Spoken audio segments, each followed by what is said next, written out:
There were two episodes that caught my interest as I've been watching more episodes of UFO Robo Grendizer, and I want to talk briefly about them first before I proceed to the actual episode I want to tackle in this video. Episode 12 of UFO Robo Grendizer is titled A Girl Crosses Over the Rainbow Bridge, and it's about a girl who loses her parents due to an avalanche and is taken to the Makiba Ranch by Daisuke and his team. This episode is a Christmas-themed episode which was originally aired around Christmas Day, but because this video won't be published in December, I'm choosing to not focus on this episode despite it having a good story to talk about. Instead, I'll be reserving this episode for another video idea I have of talking about other Christmas episodes within various mecha anime shows that I've watched. Mazinger Z and Great Mazinger both had Christmas or New Year themed episodes, and I'm assuming that other mecha anime that I'll be watching in the future will have these kinds of episodes, so I'll save those up for one big video in the future. Stay tuned for that, I guess. The other episode I want to mention is episode 15, titled To My Dear Mother. It features a character named Commander Yara who is tasked on developing an earthquake machine for the Vegan Empire to be used on planet Earth. This character's story was too similar to Commander Mineo, who was the most recent character that I featured in the last video digest I made, so I decided not to dedicate an entire video digest for this episode since it would have felt redundant in a weird way. But it's still worth mentioning so that if you're looking for a similar episode to episode 9, which is the one that Commander Mineo was in, then there you go. And with that out of the way, the episode I truly want to talk about in this video is episode 25, titled A Flower of Love Bloomed in the Sky. This episode is also kind of similar to episode 9 and 15 because it features an alien character who reaches Earth and encounters Duke Fleed and meets a tragic yet noble fate by the end of the episode, but is different enough in the sense that this particular character has a much stronger connection to Duke Fleed than the two earlier characters that have been mentioned, and reveals something about the saucer beasts that wasn't established in earlier episodes, and changes the perspective Duke Fleed has on future saucer beasts he'll encounter in the series moving forward.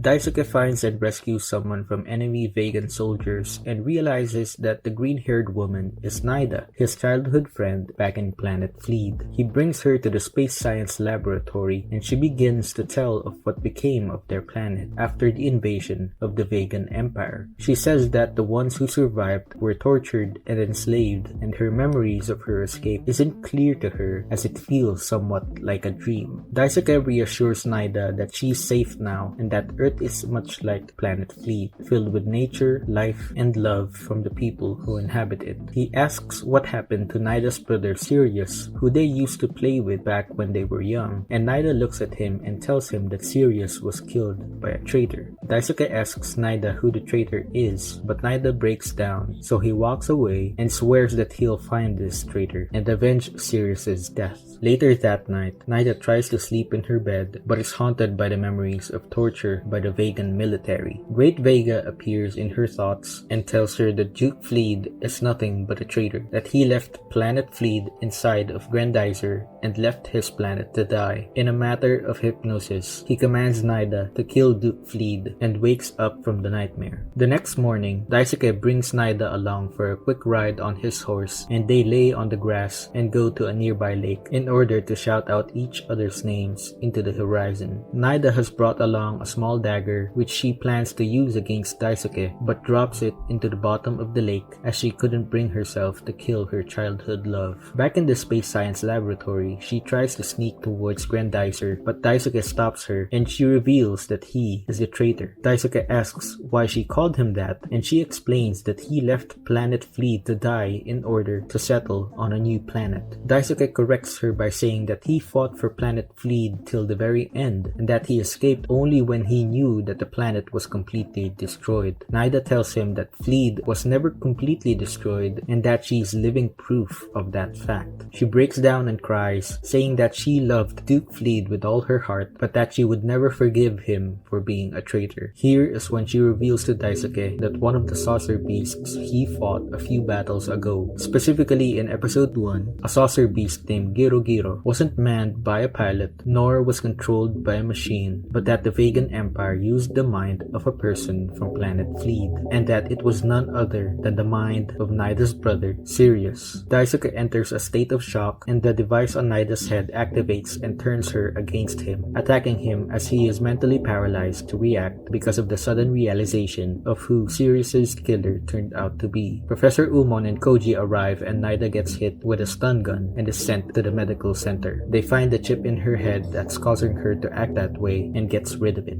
Daisuke envisions the horror of what had become of his home planet. He sees the faces of the people he left behind, Grendizer covered in the blood of the innocents, and the people yell out traitor towards him. He sees Naida holding her dead brother's body, and the large crowd of people rush towards him, fear and hatred riddled in their faces. Daisuke screams out in agony, and Naida and Hikaru see him struggling as he is locked inside of a cell for his own good. Naida notices the tears streaming down Hikaru's face, and realizes that Hikaru loves Daisuke, but knows that she loves Duke Fleet more than her, so she heads off on a UFO in order to fight against the Vegan forces. Daisuke's sanity is brought back to him by Professor Umon, and he rushes into Grendizer in order to catch up to Naida. Naida prepares several bombs inside of her UFO and seems to plan to directly fly herself towards the enemy fleet, and that's exactly what happens. Her UFO explodes, along with the many Vegan saucers flying in the air, and Duke Fleet sees a large mushroom cloud form in the aftermath of Naida's noble sacrifice. He yells out her name, and tears flow down his face, knowing that his childhood love had died tragically because of the continued reign of the Vegan Empire. Daisuke swears that he will eliminate the forces of the Vegan Empire so that the tragedy of Planet Fleet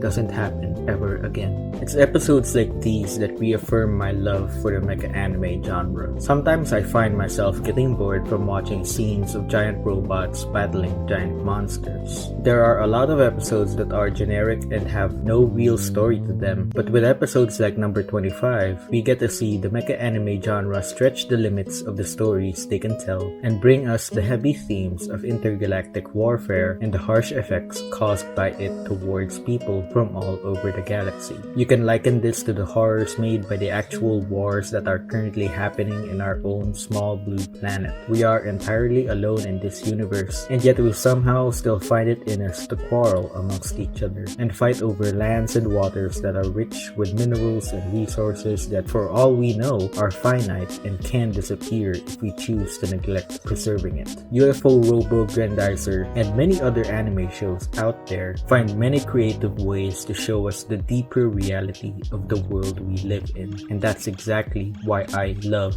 watching these kinds of shows. At face value, they're for the entertainment of the masses, but if you look deep enough, you'll find that it's filled with amazing stories that could hit you hard like a fast-moving truck. If you enjoyed watching this video, please leave a like and subscribe to the channel if you have not already. Hit the notification bell or the join button to become a member and gain access to members only and future videos to come. This is Elmo's Universe, and I'll see you in the next one.